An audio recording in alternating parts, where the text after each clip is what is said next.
Bismillahirrahmanirrahim. Assalamualaikum warahmatullahi wabarakatuh.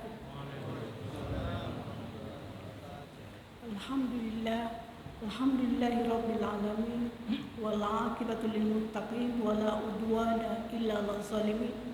Asyhadu an la ilaha illallah wahdahu la syarika lah, lahul mulku wa lahul hamd, yuhyi wa yumiitu wa huwa ala kulli syai'in qadir. Allahumma salli ala sayyidina Muhammadin fil awwalina wal akhirin, salli ala sayyidina Muhammadin fil awwalina wal akhirin, salli ala sayyidina Muhammadin fil illiyina bil mala'il a'la ila yaumiddin. Bapak Ibu sekalian jemaah subuh yang dirahmati Allah Subhanahu wa taala, mari kita bersyukur dengan melapaskan alhamdulillah dan berselawat kepada junjungan kita Nabiullah Muhammad sallallahu alaihi wasallam. Alhamdulillah, kita panjatkan kehadirat Allah Subhanahu wa taala karena kita sudah berada di akhir Ramadan, yaitu hari ke-30 Ramadan, dan insyaallah 1 Syawal besok ini menurut ru'yah. Nah, tadi sebagaimana disampaikan oleh protokol, tema yang akan saya bawakan adalah bagaimana mengokohkan silaturahmi di akhir Ramadan. Tema ini sangat penting mengingat hal-hal yang terjadi sekarang ini di akhir Ramadan, adanya polemik tentang hari Idul Fitri. Sebenarnya Bapak Ibu sekalian, Idul Fitri itu bukan pada hari Jumat dan bukan juga pada hari Sabtu. Intinya bukan pada tanggal 20 dan 21, bukan itu. Idul Fitri artinya kembali ke fitrah, kembali ke kesucian. Sebagaimana Allah Subhanahu wa taala menitipkan ketika kita bayi di dalam rahim ibu kita terlahir dalam keadaan suci, fitrah, tidak membawa satu benang dosa. Itulah yang kita harapkan setelah Ramadan, kita kembali ke fitrah, kita kembali ke fitri kita. Itulah makna Idul Fitri. Namun sangat disayangkan Bapak Ibu sekalian, ini terjadi lagi polemik. Ini disebabkan karena ada 2 metode di dalam penetapan 1 Syawal, yaitu metode hisab dan metode ru'yah. Metode ru'yah artinya ini berdasarkan dengan ayat Al-Quran pada ayat puasa itu yang mengatakan paman syahida minkum syahra falyasumhu. Siapa yang menyaksikan engkau hilal, maka segeralah berpuasa. Ini dalil mereka yang mereka pegangi tentang metode ru'yah. Jadi paman syahida itu artinya syuhud. Siapa yang menyaksikan jadi hilal itu nanti betul-betul disaksikan, baru kita mulai puasa. Namun Rasulullah SAW mengatakan sumu liru'yahu, puasalah kamu karena engkau melihat hilal. Kalau kamu tidak mampu melihat hilal, maka cukupkanlah bulan Sya'ban 30. Nah, itulah yang diperpegangi oleh Kementerian Agama. Kemudian Muhammadiyah mengatakan bahwa tidak hisab, metode perhitungan, sehingga terjadilah apa yang terjadi Bapak Ibu sekalian. Namun kita sebagai orang muslim, orang beriman, itu hanya metode ijtihadiyah saja. Ya kan? Ijtihadiyah. Orang berijtihad kalau benar dapat pahala, kalau dapat pahala 1 dapat pahala 2, kalau salah dapat pahala 1. Jadi tidak perlu kita mempermasalahkannya. Tapi ada yang namanya fikih bernegara. Fikih bernegara, kita kan hidup di dalam negara. Nah, ada ayat yang mengatakan Bismillahirrahmanirrahim, atiullaha wa atiur rasulah wa ulil amri minkum. Ya kan, jadi kita harus taat kepada wali amri. Wali amri yang mengurus, kalau kita dalam bernegara itu yang mengurusi kita. Nah, disinilah salah satunya mengambil alasan kenapa kita mengambil kepada Kementerian Agama, Bapak Ibu sekalian. Tapi yang mengikuti Muhammadiyah tidak usah kita permasalahkan. Nah, ini masalah ijtihad, supaya jangan silaturahmi kita rusak. Nah, ini yang perlu barangkali.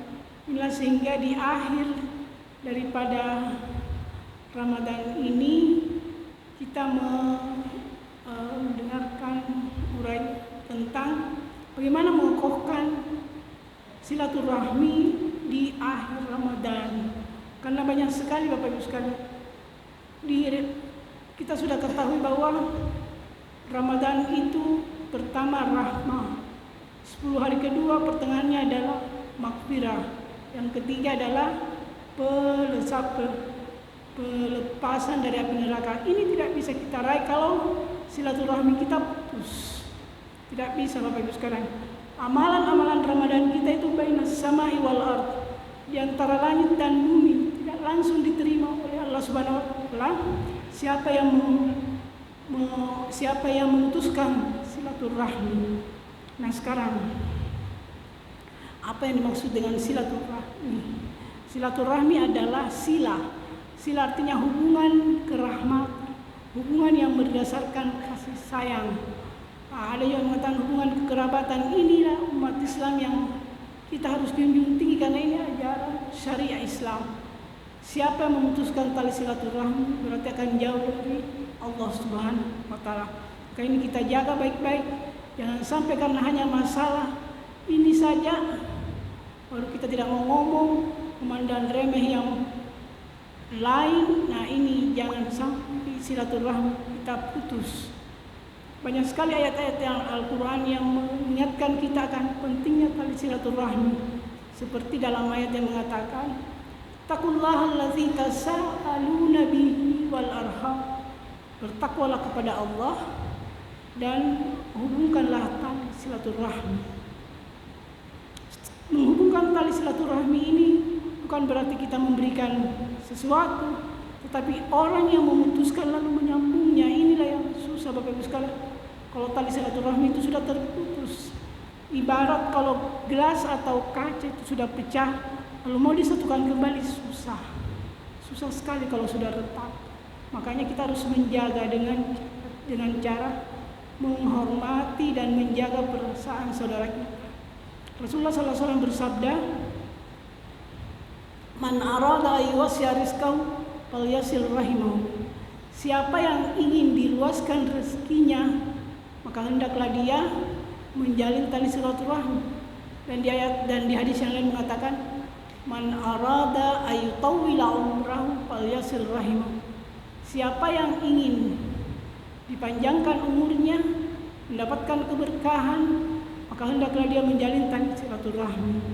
Inilah yang kita harapkan, keberkahan di dalam hidup. Bapak Ibu sekalian, walaupun kita diberikan umur yang panjang, kalau tidak ada berkah, tidak ada juga. Apa yang dimaksud dengan keberkahan? Artinya kebaikan yang selalu menerus. Rezeki kalau tidak berberkah juga tidak ada gunanya. Maka Rasulullah SAW mewasiatkan kepada kita supaya menjaga hubungan tali silaturahmi, hubungan kekerabatan bagi yang memiliki hubungan darah. Dan kalau kita tidak memiliki hubungan darah, maka kita bersaudara seiman. Nah, inilah Bapak Ibu sekalian, semoga tali silaturahmi kita jaga baik-baik dengan saudara kita. Ada manfaatnya yang banyak sekali. Kalau menjalin tali silaturahmi, stres bisa kita kurangi. Stres ini adalah penyakit zaman. Nah, kalau orang menjalin tali silaturahmi itu stresnya akan berkurang, karena dia selalu dekat dengan Allah, tidak mudah tersinggung dengan saudaranya. Begitu. Nah, Bapak Ibu sekalian, inilah wasiat yang terakhir di akhir Ramadan. Mari kita pupuk tali silaturahmi di antara kita. Dan ada juga ayat yang terakhir yang saya ingin sampaikan. Di ayat tentang puasa mengatakan, bismillahirrahmanirrahim, wa idza sa'alaka ibadi anni fa inni qarib ujibu da'watid da'i idza da'a falyastajibu. Kalau hambaku bertanya tentang aku Muhammad, maka aku dekat. Maka dia mendoa. Makanya kita harus dianjurkan untuk berdoa, saling mendoakan saudara kita di balik belakangnya, ya. Bukan di depannya, tapi ketika dia berbalik kepada kita, kita mendoakannya dengan untuk kebaikannya. Jadi berdoa itu adalah sebuah ibadah yang sangat dianjurkan, khususnya mendoakan saudara kita. Mendoakan saudara kita. Jangan kita malas berdoa Bapak Ibu sekalian, karena doa itu adalah otaknya ibadah. Oleh karena itu saya mengajak kita semuanya, mari kita berdoa bersama-sama. Semoga apa yang kita inginkan dikabulkan oleh Allah Subhanahu wa taala. Bismillahirrahmanirrahim. Allahumma aslih lana dinana alladhi huwa ismatu amrina wa aslih lana dinana alladhi huwa ismatu amrina wa aslih lana akhiratana allati ilayha ma'aduna wa aslih lana dunyana allati hiya ismatu amrina. Ya Allah, perbaikilah dunia kami, karena di sinilah kami hidup, dan perbaikilah agama kami, karena itulah pegangan kami, dan perbaikilah akhirat kami, karena di sanalah kembali kami. Rabbana hab lana min ladunka rahmah wa hayyi lana min amrina rashada.